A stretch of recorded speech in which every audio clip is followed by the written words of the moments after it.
Continuando con la lista de oradores, tiene la palabra el diputado Germán Cardoso.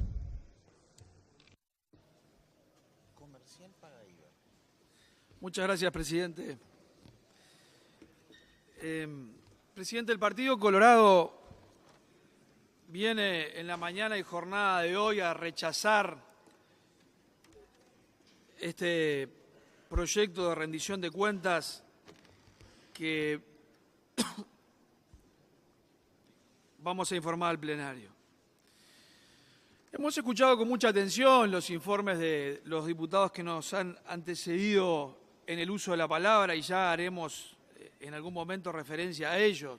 Lo cierto es de que hoy, comenzando el mes de agosto, lo que significa que hace 40 y pico de días, fines de junio, el Gobierno vino a reconocer a la Comisión de Hacienda y Presupuesto el fracaso de lo que había sostenido y defendido en diciembre del año pasado en el presupuesto quinquenal en cuanto a sus proyecciones. Y vino a cambiar lo que defendió a capa y espada, lo que una y otra vez aseveró de que la oposición no tenía razón. Y leyendo el informe del partido de gobierno, y en el mismo sentido así lo ha manifestado el miembro informante, intenta justificar la enmienda que vienen a presentar en esta rendición de cuentas en un repentino cambio de las condiciones externas y deja constancia expresa de que los analistas privados también procesaron un fuerte cambio en los pronósticos. Queremos decir con certeza, no es cierto, señor presidente. No es así.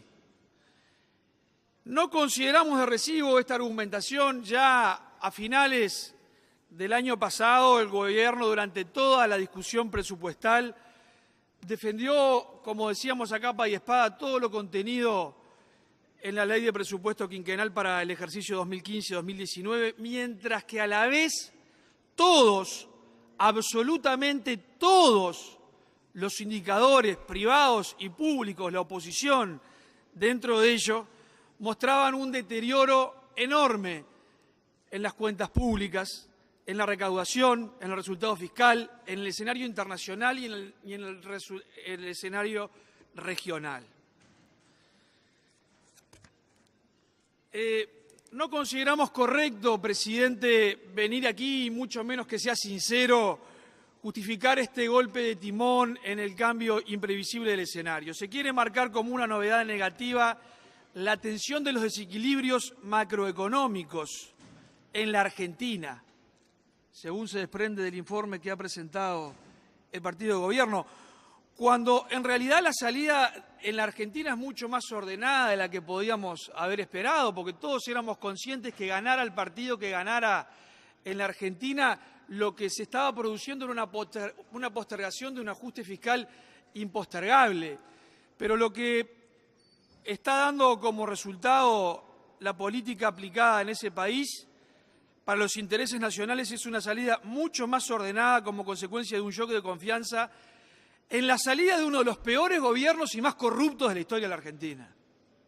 También es un dato de la realidad que no puede pasar inadvertido, porque todos a través de los medios de prensa, día a día y semana a semana, nos vamos enterando de una nueva historia de conventos, de bolsos, de enterraderos de dinero, de jerarcas de ese país que eran defendidos otrora reciente a ultranza por la bancada de gobierno. Bueno, somos conscientes de lo que está pasando. Y en este escenario que el partido de gobierno quiere encuadrar las cosas, creemos que las reacciones y los reconocimientos tardíos por parte de la bancada de gobierno no son de ahora, presidente. Porque hay una historia. Esto no comienza, si uno escucha lo expuesto por el miembro informante de la bancada de gobierno, parecería que este equipo económico y que este gobierno del Frente Amplio hubiera asumido el gobierno por primera vez en la historia en marzo del 2015. Pero resulta que vamos prácticamente transitando en el año número 12 de gobierno y que el equipo económico es exactamente el mismo que desde el primer día, porque el ministro de Economía de hoy fue el mismo ministro de Economía del 2005 y fue el vicepresidente de la República del 10 al 15, pero siguió siendo el jefe del equipo económico y estuvo al tanto de todas las situaciones que se venían dando en el Estado en cuanto al deterioro de las cuentas públicas, en cuanto a la profundización del déficit fiscal, en cuanto al despilfarro y la irresponsabilidad en el manejo de las empresas públicas. Entonces no es de recibo venir ahora a poner cara de yo no fui, venir a decir no tengo nada que ver, estamos sorprendidos, la situación es peor de la que creíamos, el déficit fiscal realmente preocupa ahora, y los actores son los mismos, presidente, y los equipos son los mismos, y los jerarcas son los mismos. Entonces, creemos que no es posible abordar con seriedad un proyecto de rendición de cuentas que inexorablemente tiene que reconocer lo que la oposición venía advirtiendo no de ahora, y no desde hace 7 meses, 6 meses y medio, cuando terminaba el año pasado e ingresa este proyecto de rendición de cuentas aquí, sino que nos tenemos que remontar por lo menos al año 2013. Principios del año 2013, el senador Pedro Bordaberry interpeló al equipo económico encabezado por el exministro Lorenzo. Y en un encare realmente constructivo, ya en aquel tiempo el senador Bordaberry y los colaboradores en el área económica del Partido Colorado entendían de que se estaban encendiendo luces importantes en el tablero del comando de la economía, el déficit fiscal, la inflación y el retraso cambiario. Y quiero resaltar esto, presidente, porque se recordó que además de esas 3 luces juntas se constituía una trilogía muchísimas veces desencadenantes de ajustes fiscales, a lo que estamos llegando hoy, año 2013. El equipo económico del momento del gobierno, que es la continuidad del de hoy, como lo señalábamos, rechazó enfáticamente el planteo en aquella interpelación del año 2013, defendió la política fiscal, monetaria seguida hasta el momento, y a efectos de resumir los factores que determinaron una compleja situación heredada de los gobiernos anteriores y hoy quitan muchísimo margen de maniobra, podemos señalar, por ejemplo, algunos pasajes de lo que fue el informe en la rendición de cuentas del ejercicio 2014 de nuestra querida senadora Marta Montaner, en virtud de su responsabilidad en el Senado de la República como miembro de la Comisión de Presupuesto y Hacienda. Se advirtió que el gobierno hizo caso omiso a las advertencias tanto de políticos como de técnicos y mantuvo el escenario tal cual como venía venido hasta el momento, profundizando más aún los gastos y los desequilibrios de la economía. El déficit fiscal del 3,5% fue 4 veces mayor al planificado por el gobierno en la instancia presupuestal en el ejercicio 2010-2014. O sea, un resultado fiscal de un déficit profundizado 4 veces superior al previsto. Hubieron situaciones, presidente, en las cuales no podemos dejar pasar por alto. Ella decía, y con, yo creo, mucha racionalidad, se aumentó la carga tributaria, en especial sobre la clase media uruguaya. Todos recordemos que en la última campaña electoral el gobierno, el hoy ministro Astori, el hoy vicepresidente Sendik, el presidente, el doctor Vázquez, anunciaron un paquete de alivio fiscal fundamentalmente dirigido a la clase media del orden de los 45 millones de dólares. ¿Dónde está? ¿Dónde está? Brilla por su ausencia. Lo que significa, hablando a las claras, después de esa defensa, que lástima no esté el miembro informante, esa defensa que hizo del modelo económico que se ha venido aplicando, y en vez de hablar de la rendición de cuentas y de estas promesas que se le incumplieron a la gente, que hoy estamos aquí discutiendo y cotejando que se le mintió a los uruguayos para obtener el voto, porque en la campaña electoral se hicieron promesas absolutamente incumplidas y lejos de producir la bancada de gobierno paquetes de alivio fiscal sobre la clase media de varios millones de dólares, hoy lo que está haciendo es ponerle más impuestos y cobrarles más y encarecerles y complicarles la vida un poco más.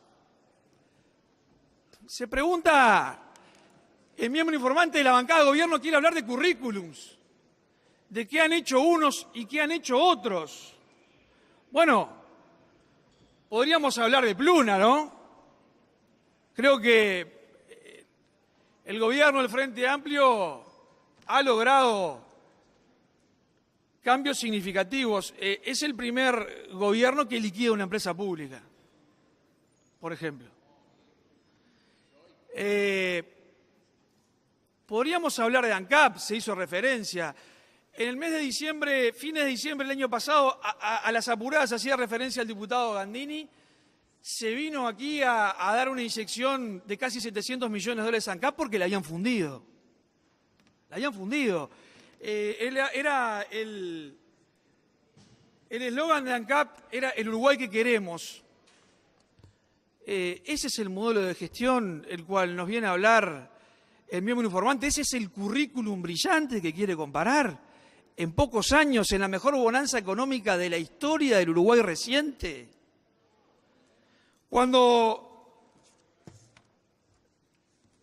venimos aquí tenemos que, con sinceridad, analizar algunos datos que no pueden pasar inadvertidos, más después de lo poco que habló el miembro informante de la bancada de gobierno de esta rendición de cuentas, y habló de los 90, de los 60, de los 50, de los 40, y se dedicó a hacer un análisis y una comparación de la economía, del ingreso, del salario y la inflación, de otros tiempos de la realidad social, cultural y económica del país.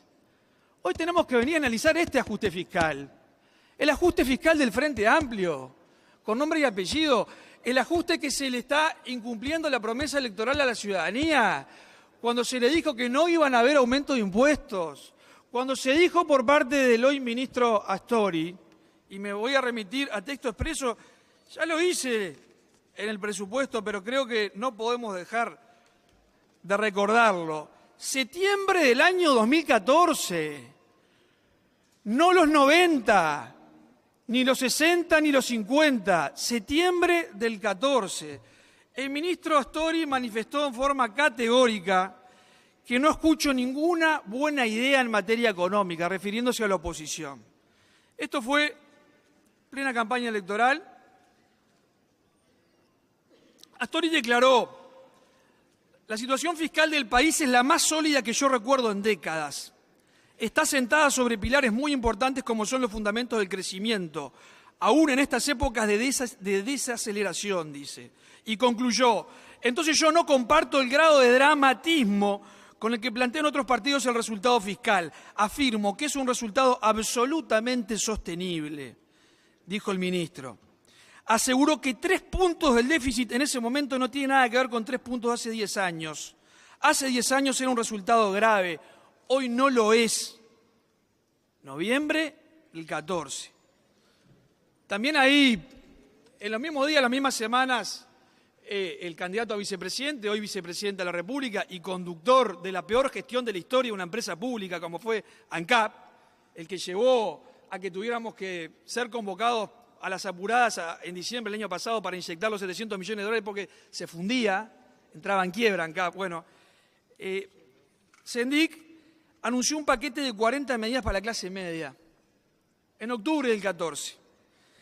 Ese paquete de 40 medidas de alivio hablaba de un cambio en la liquidación del IRPF, la separación de la liquidación del aguinaldo y el salario vacacional, deducción de cargas sociales, atender a niños o quienes tengan gastos dentro del sistema de cuidados para la promoción de la natalidad, etcétera, etcétera, etcétera. Prometió vouchers de compras para los jubilados, anunció otras medidas que tienen que ver con los jóvenes de la clase media, las jefas de hogar, y así sucesivas medidas. Y fíjense que estábamos hablando, vuelvo al ministro Astori, de septiembre del 14 a abril del 15, 5 meses después, 5 meses.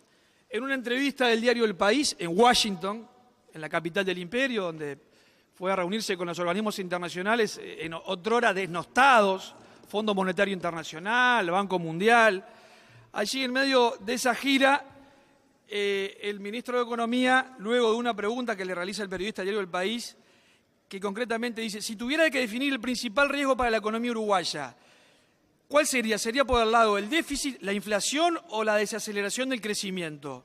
La contestación de Astori fue la siguiente: problemas macroeconómicos, dos fundamentalmente que están muy asociados entre sí, inflación y resultado fiscal. Son quizás las dos preocupaciones más importantes. Quiere decir que lo que en noviembre del 14 no era importante y estaba absolutamente controlado y no eran los mismos 3,5 puntos de déficit de ahora que de hace 10 años, 5 meses después increíblemente pasó a ser una preocupación notoria por parte del ministro de Economía. Pasó a ser realmente una problemática a tener en cuenta y a trabajar en ella. ¿Ocurrieron cambios tan dramáticos en 5 o 6 meses que justifiquen estos cambios en los discursos de los principales actores y dirigentes del gobierno? No.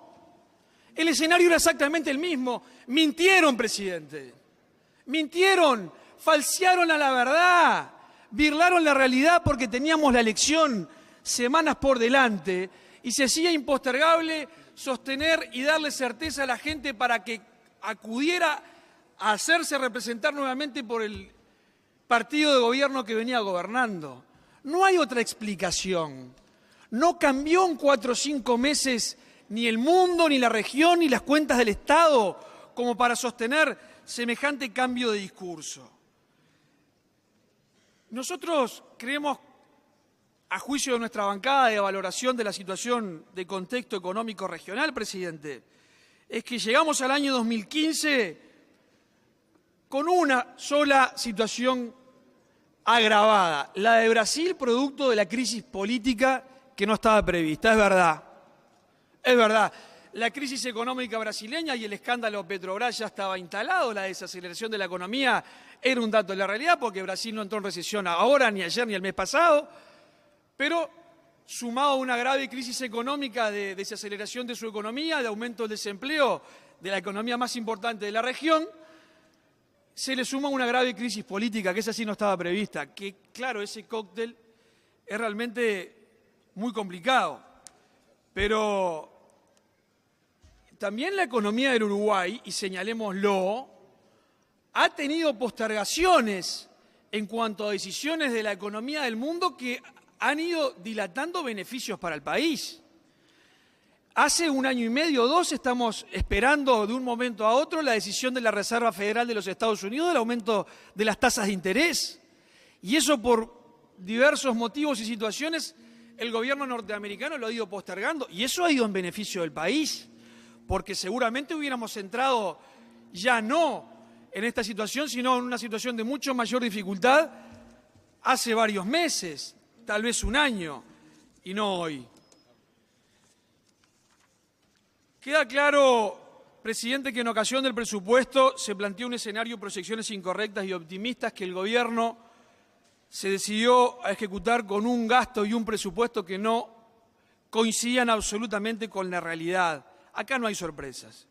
El equipo económico, y ya se dijo también, ha venido procesando a lo largo de todo este tiempo un ajuste fiscal antes que el del presupuesto.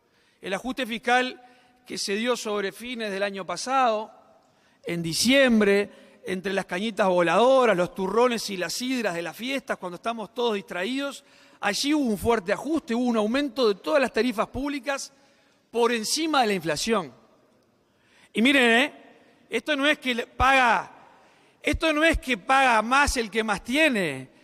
Las tarifas públicas las pagan todos y allí hay ajuste. ¿Y quién más las sufren? Evidentemente los que menos tienen.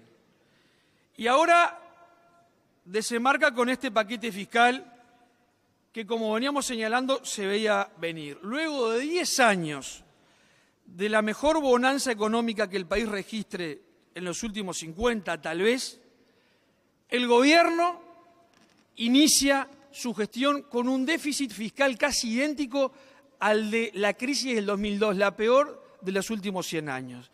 Ese también es un número a destacar del gran currículum que quiere comparar el miembro informante de la bancada de gobierno. Porque digo, ya que comparamos, comparemos todo. Resulta que administrar bonanza y administrar la caja llena de dinero se vuelve fácil. Pero ahora, si cuando las vacas están gordas, arrancamos prácticamente 10 años después, el resultado de déficit fiscal es prácticamente el mismo de cuando las vacas estuvieron más flacas, creo que habla a las claras de una tremenda improvisación e incapacidad en la gestión. Improvisación e incapacidad en la gestión que se dan los resultados en materia económica. Hoy tenemos un presupuesto del orden de casi 14.000 millones de dólares, 13.800. Nunca se invirtió tanto en seguridad, es cierto, es verdad. Nunca un Ministerio del Interior como conduce el ministro Bonomi, nunca un ministro y un equipo tuvo tanto dinero para gastar, tanta inversión y sacrificio de la sociedad de Uruguay. Nunca los resultados fueron tan espantosos. Es verdad que se ha ido en aumento significativo de la inversión en materia educativa, es cierto, es cierto.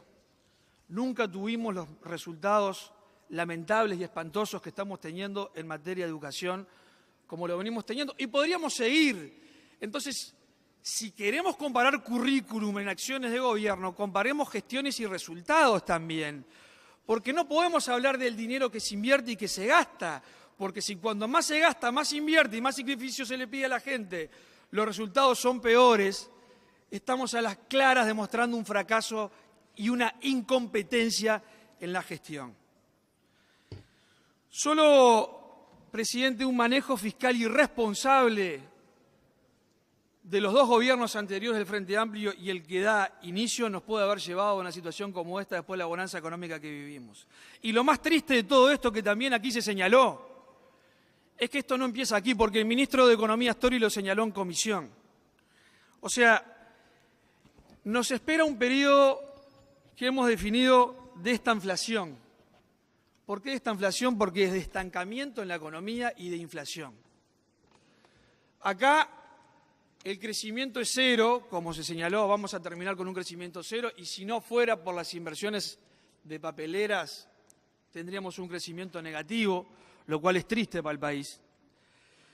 Pero se nos vienen tiempos complicados, se nos vienen tiempos que hay que hacer frente. Entonces, ¿qué ganamos con venir a comparar acá y a querer maquillar y hablar del pasado, de los 90, de los 50, de los 60, si lo que tenemos por delante y a lo que estamos llamados responsablemente es a tomar decisiones sobre el escenario en el cual nos estamos introduciendo y al cual nos han traído los últimos dos gobiernos del Frente Amplio? Porque a esta situación de estancamiento de la economía y de no crecimiento, hoy no nos trajeron ni los 90, ni los 50, ni los 60, si veníamos creciendo. Si empezamos a crecer en el 2004 a un ritmo de un 9,5, se creció en el 2004, después se bajó el ritmo del crecimiento, pero nunca, y es un dato de la realidad que lo tenemos que reconocer, pero teníamos crecimientos entre el 5, el 7, el 8, depende del año, y hoy nos quedamos sin crecimiento. Entonces, ¿qué nos pasó? ¿Se va a venir a decir aquí que esto también es consecuencia de las políticas económicas aplicadas por los gobiernos blancos o colorados? ¿Eso es todo lo que tiene para decir el miembro informante de la bancada de gobierno? ¿Que vamos a entrar en un proceso de contracción de la economía, de aumento de la desocupación, de aumento de precios, de aumento de la inflación, de encarecimiento de la vida de la clase media?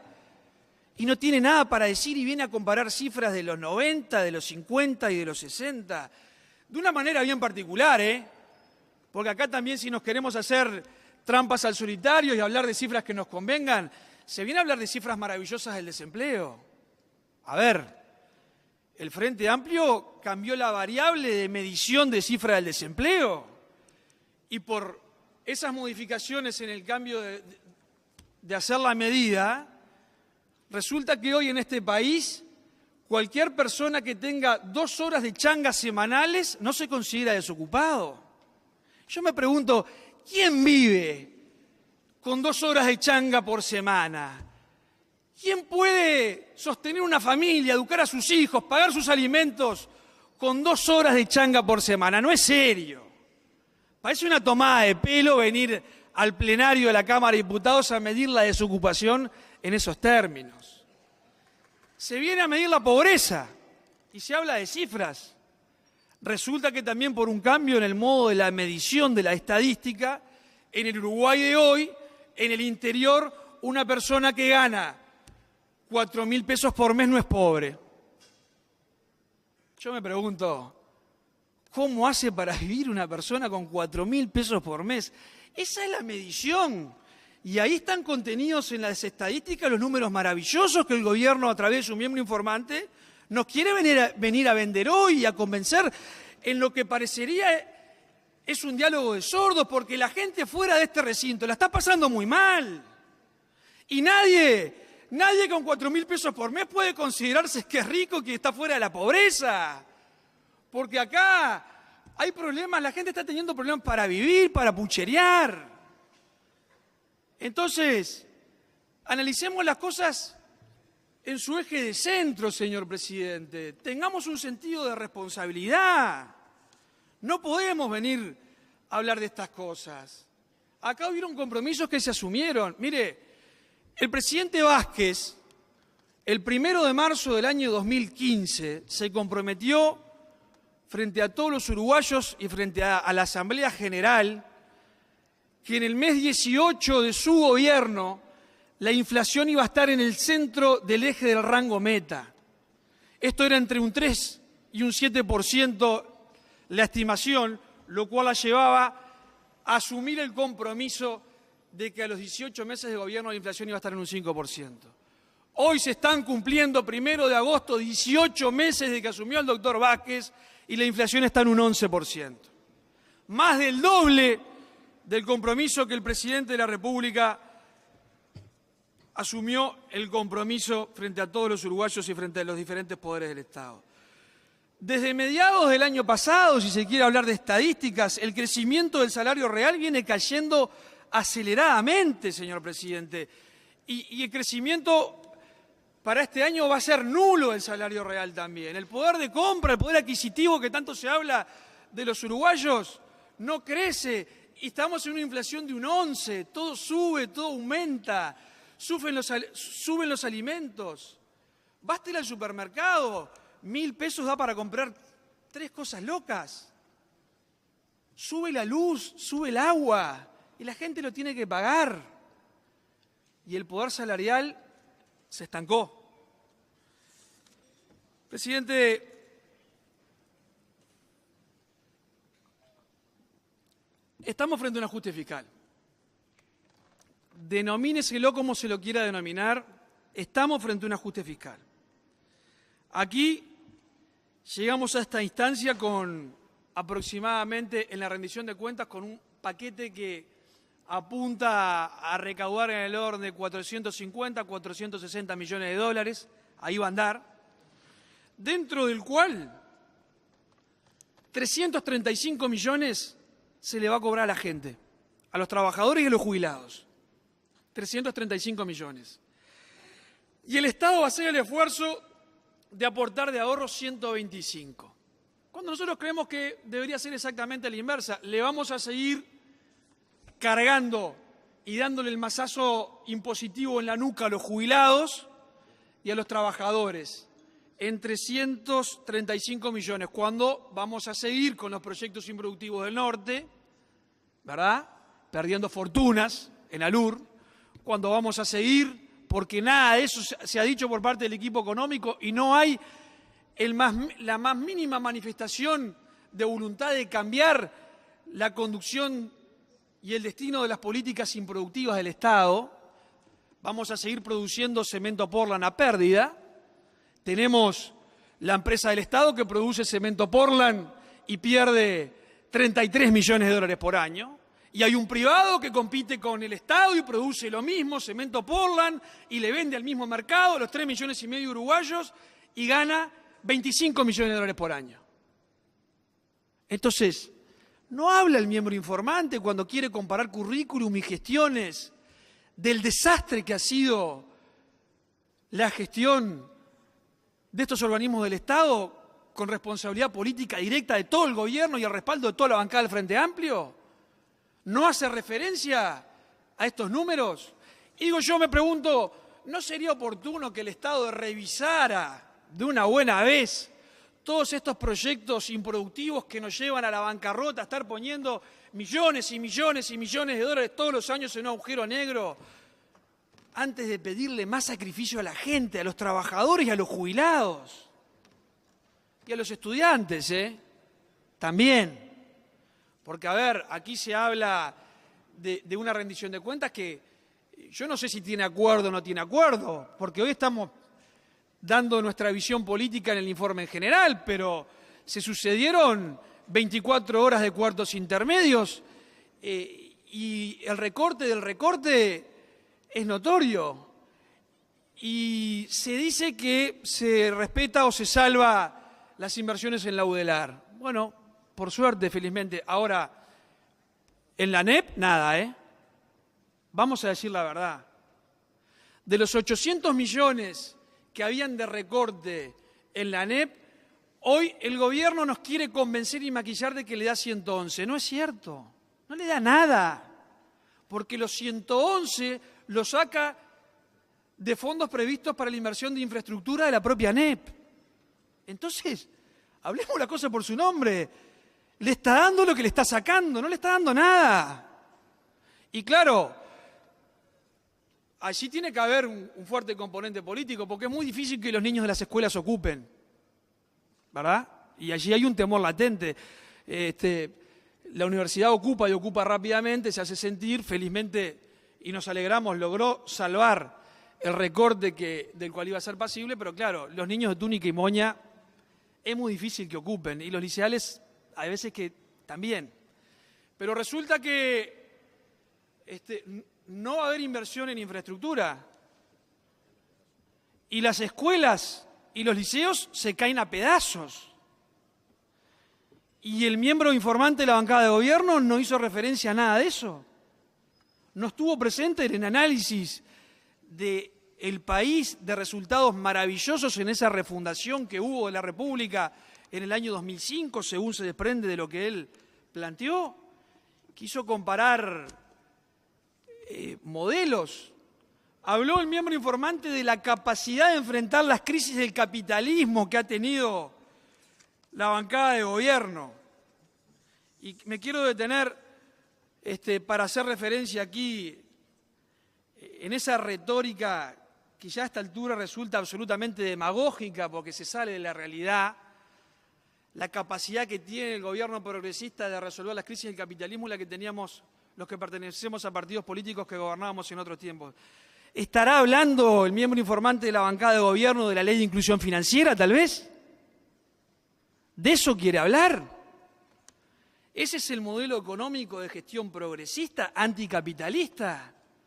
Ese ha sido la vuelta de carnero en el aire más grande en los últimos tiempos, que es, creo que, un cambio que está fundado en la necesidad de seguirle con lupa el comportamiento a la gente, de meterse dentro de la casa de la gente y hacer una investigación de la vida a través del sistema financiero, la tarjeta de crédito, lo que gasta, lo que no gasta, la tarjeta de débito, la inclusión financiera, el cobro del salario a través del cajero, etcétera, etcétera. Pero y me pregunto yo,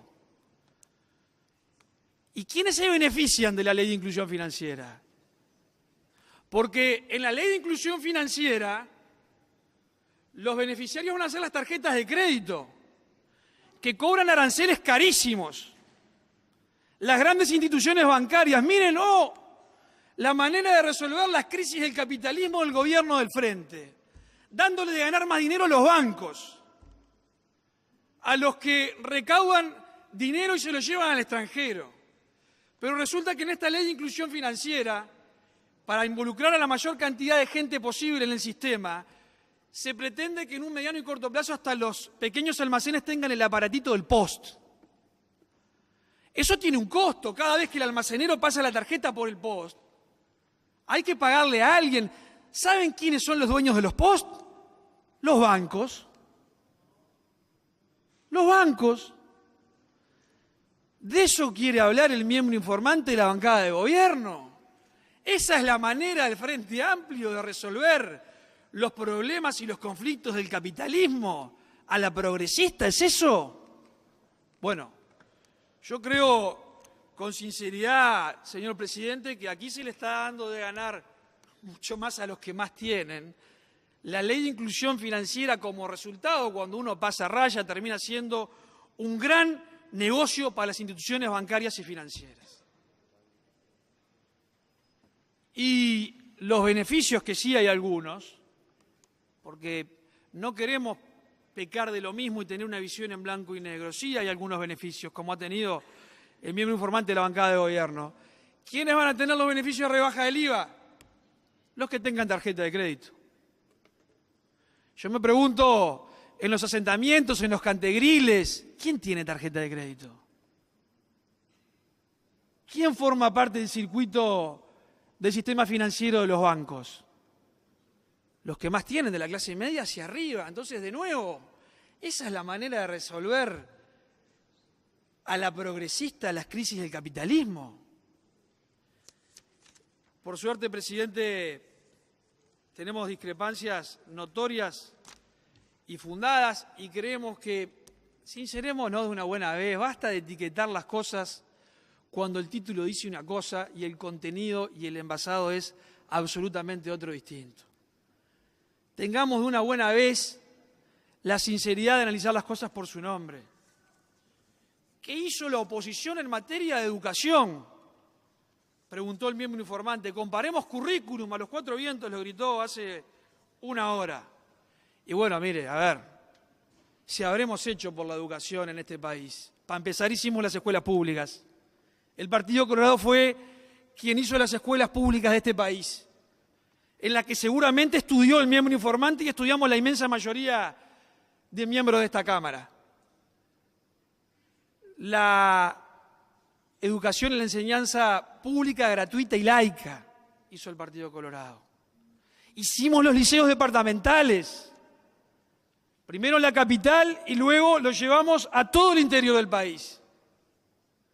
Hicimos la Universidad de la República, esa Universidad de la República que fue ejemplo y modelo en la región y en el mundo, que hasta no hace tanto tiempo, 25 y 30 años, venían de distintos países de la región a estudiar en nuestra Universidad de la República porque un título expedido por la Universidad de la República de nuestro país era un diferenciador en la región y en el mundo porque era resultado de calidad educativa. Pero podemos venir más acá. Podemos venir más acá. Hicimos la UTU, hicimos en la tan desnostada reforma de educación del año 98 las escuelas de tiempo completo. Modelo que hoy se ha seguido sosteniendo y manteniendo. Llevamos la extensión de la jornada en cientos, en infinidad de centros educativos del país de 3 a 5 horas. Creamos los CAIF, modelo que hoy inclusivo se sigue manteniendo y sosteniendo. Ahora, si se quiere interpelar y comparar currículum, presidente, cuando quiera, donde quiera y como quieran, Porque obviamente que quien no hace no se equivoca y que se deben haber cometido errores y que siempre hay tiempo de mejorar y de corregir. Ahora, no nos pongamos un balde. No vengamos a querer entablar un diálogo de sordos y hacernos creer que aquí la fundación de este país fue el 1 de marzo del año 2005 y que hasta antes de eso no habíamos funcionado institucionalmente y que no habían habido oportunidades para nadie. ¿Que se han hecho cosas? Claro que se han hecho cosas. Sí. ¿Por qué negarlo? Pero ahora, negar la realidad y tratar de minar y dinamitar todo lo que se hizo anteriormente, no, presidente, no la llevamos más. No, porque con orgullo y con pertenencia venimos a defender la identidad cultural que hizo el Partido Colorado de este país como nación. Y lo vamos a hacer.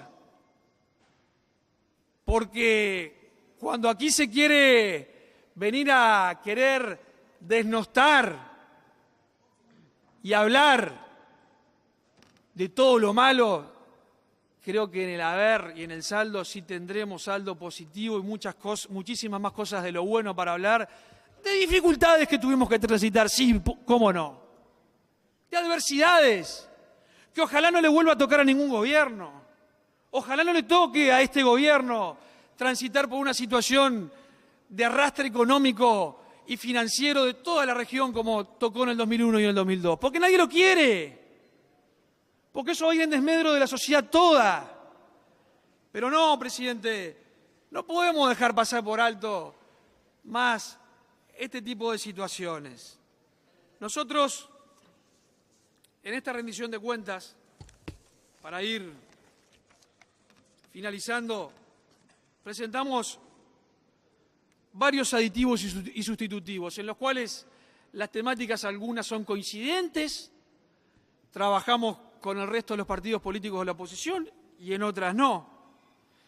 Pero en el tan discutido artículo 6, que para que se entienda, porque muchas veces nosotros los legisladores cometemos el pecado de hablar entre nosotros, y también cuando lo hacemos en los medios de prensa y hablamos del artículo 6, bueno, pero ¿qué es el artículo 6? Porque la gente no tiene por qué saber qué es el artículo 6. El recorte de gasto social, el artículo del recorte del gasto social, nosotros, como partido político, hicimos un estudio serio, con asesores, con especialistas, y llegamos a la conclusión de que aplicando lo que el ministro Astori anunció en su comparecencia a la comisión y no se reflejó en el articulado, podemos sostener, y sobra tela, sobra dinero, podemos sostener la inversión de gasto social y sobra dinero si suspendemos transitoriamente el ingreso de una determinada cantidad de funcionarios públicos a la administración. Y digo determinada porque en los últimos 10 años de gobierno del Frente, la plantilla de funcionarios públicos se aumentó en un 26%. Hubo un 26% de ingresos. Pero eso hay que sumarle las vacantes presupuestales que están previstas y en 10 años hay jubilaciones y fallecimientos que ya existían. Hay un 26% más de ingresos a los que se van reponiendo en toda instancia presupuestal. Por lo tanto, salvamos en lo que le hemos propuesto al gobierno, que no tuvimos respuesta, porque la verdad que la bancada de gobierno discutió con el Partido Nacional sobre lo que había presentado el Partido Nacional y allí quiso contraponer, pero nunca tuvo en cuenta ni respondió la propuesta del Partido Colorado. Es terminar por 5 años con algunos privilegios, o por lo menos con algunas situaciones que muchas veces tal vez no se quiere recorrer el camino, pero presentamos para generar un ahorro sustancial de 40 millones de dólares por año. Si nosotros votamos una ley transitoria que suspenda en determinados organismos del Estado el ingreso de funcionarios públicos, ya habiendo habido una cantidad importante de ingresos, ahorramos 40 millones de dólares y mantenemos el ingreso de funcionarios del Ministerio del Interior, mantenemos el ingreso de funcionarios del Ministerio de Defensa, mantenemos el ingreso de funcionarios del Servicio Exterior, mantenemos el ingreso de funcionarios de la educación, mantenemos el ingreso de funcionarios del INAU, mantenemos el ingreso de funcionarios de ACE, de los servicios de salud del Estado, y varios servicios más. Pero solamente con la administración central, dejando fuera a las empresas públicas, estaríamos produciendo un ahorro de 40 millones de dólares por año. 40 millones de dólares este año, 40 el que viene, y en el periodo de 5 años llegaríamos a un ahorro de 200 millones de dólares. Y aquí no está estipulado en esta cifra el ahorro que puedan producir las empresas públicas también. Porque si las empresas públicas acompañan el criterio en la aplicación de esa política, después el ahorro lo pueden volcar a través de rentas generales y seguramente podríamos estar hablando de un ahorro de 20 millones de dólares extra más en cada resultado de las empresas públicas. Creemos, presidente, que es una propuesta seria, estudiada, responsable, tangible, aplicable, está respaldada en los números y fundamentalmente apunta a actuar en una situación de emergencia y apunta a sostener y a salvar el gasto social, que es lo que más necesita la sociedad de este país. Muchas gracias. Justito.